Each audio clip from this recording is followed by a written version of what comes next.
ప్రధాని మోదీ 42% రిజర్వేషన్లపై బీసీలకు సమాధానం చెప్పాలన్నారు ప్రభుత్వ విప్ ఆది శ్రీనివాస్. హైదరాబాద్ వస్తున్న మోదీ బీసీ బిల్లు ఎందుకు పార్లమెంటులో ఆమోదం పొందలేదో జవాబు చెప్పాలన్నారు. కులగణన అంశంలో తెలంగాణ దేశానికే రోల్ మోడల్ అని తెలిపారు. 10 ఏళ్లుగా బీఆర్ఎస్ బీజేపీ కలిసి పనిచేస్తున్నాయని చెప్పారు.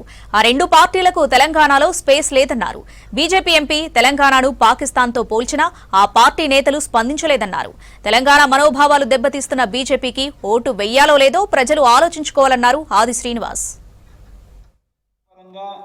42% రిజర్వేషన్ అమలు చేసేటువంటి చట్టాన్ని విద్యా ఉద్యోగ ఉపాధి అవకాశాల్లో కూడా 42% ఇచ్చేటువంటి అవకాశాన్ని బీసీ సంక్షేమ శాఖ మంత్రి ఉన్నటువంటి పొన్నం ప్రభాకర్ గారు ఆ బిల్లును ప్రవేశపెడితే సాటి బీసీ బిడ్డగా నేను ఆ సభలో ఆ బిల్లును బలపరిచే అవకాశం వచ్చి మాట్లాడే సందర్భంలో ఈ తెలంగాణ రాష్ట్రంలో చట్టం రూపంలో 42% రిజర్వేషన్ అమలుకు ముందుకు అడుగు పడ్డ తర్వాత ఈరోజు మీరు సంవత్సరం అవుతున్నా ఎందుకు మా బీసీ బిల్లుకు మీరు ఆమోదం పొందలేదో ఈ తెలంగాణ సభలో చెప్పాల్సినటువంటి బాధ్యత మీకు ఉందని చెప్తా ఉన్నాం.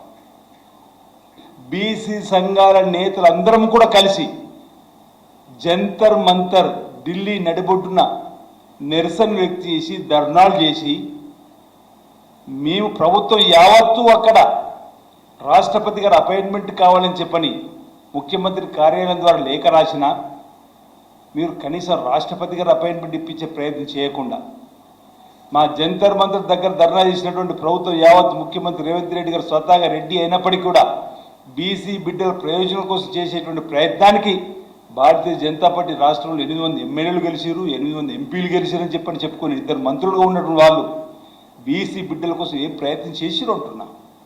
ఈరోజు మీ నిర్వాహకం వల్ల ఈరోజు బీసీలకు ప్రయోజనాలు చేకూర్చేటువంటి ఆ కార్యక్రమానికి లోక్సభ ద్వారా మీరు ఆమోదం పొందలేకపోతే ఈరోజు జరిగినటువంటి ఎన్నికల్లో మున్సిపల్ ఎన్నికల్లో పార్టీ పరంగా ఈరోజు మీరు 42% ఇచ్చుకున్నటువంటి సందర్భాన్ని గుర్తు చేసేటువంటి ప్రయత్నం చేస్తూ కన్యాకుమారి నుంచి కాశ్మీర్ పాదయాత్ర చేసిన రోజు, మణిపూర్ నుంచి ముంబైకి రెండోసారి పాదయాత్ర చేసే సందర్భంలో దేశంలో జరుగుతున్నటువంటి అసమానతలు తొలగిపోవడానికి ఎవరి ఇస్తాయింతో తేలాల్సిందని చెప్పిన నినాదంతో తెలంగాణలో బీసీ కులగణన జరిగిన తర్వాత అసలు మేము కులగణనకు వ్యతిరేకమని రెండో ప్రభుత్వం ఉన్నప్పుడు సుప్రీంకోర్టులో లిఖితపూర్వకంగా రాజ్నాథ్ సింగ్ గారు హోమ్ మినిస్టర్ ఉన్నప్పుడు మేము కులగణనకు వ్యతిరేకమని చెప్పినటువంటి వాళ్ళు ఎప్పుడైతే తెలంగాణలో కులగణన జరిగిన తర్వాత బెంబెలెత్తిపోయి మంత్రివర్గ సమావేశంలో కేంద్రంలో జనాభా లెక్కలతో పాటు మీ కులగణన కూడా చేస్తామని చెప్పిన రోజే రేవంత్ రెడ్డి గారు సర్కార్ తెలంగాణ రోల్ మోడల్ అయింది దేశానికి అని చెప్పని ఈరోజు రాహుల్ గాంధీ గారు, మల్లికార్జున్ ఖర్గే గారు, సోనియా గాంధీ గారు, ప్రియాంక గాంధీ గారు,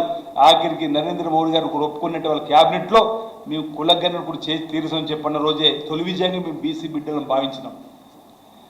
జనాభా నిష్పత్తి ప్రకారం ఓబీసీలకు శాసనసభలో రాజకీయ రీజన్లు కల్పించేందుకు కేంద్ర ప్రభుత్వం పార్లమెంట్లో బీసీ బిల్లును ఎందుకు ప్రవేశపెట్టలేదు? మండల్ కమిషన్ సిఫార్సులు ఇప్పటివరకు ఎందుకు పూర్తిగా అమలు చేయట్లేదు? ఈ విధంగా ఈ ప్రశ్నలన్నిటి కూడా ఈరోజు హైదరాబాద్ నడిబొడ్డున నరేంద్ర మోడీ గారు భారతీయ జనతా పార్టీ ఈరోజు ప్రధానమంత్రి హోదాలో వస్తున్న వారు సమాధానం చెప్పాల్సినటువంటి ఆవశ్యకత ఉందన్న మాట సందర్భంగా నేను తెలియజేస్తూ ఈరోజు ఇక్కడ ఉన్నటువంటి బీసీ సమాజం అంతా కూడా భారతీయ జనతా పార్టీ ఒక నిర్లక్ష్య వైఖరిని ఎండగడుతుందని చెప్పిన మాట సందర్భంగా నేను తెలియజేస్తా ఉన్నాను.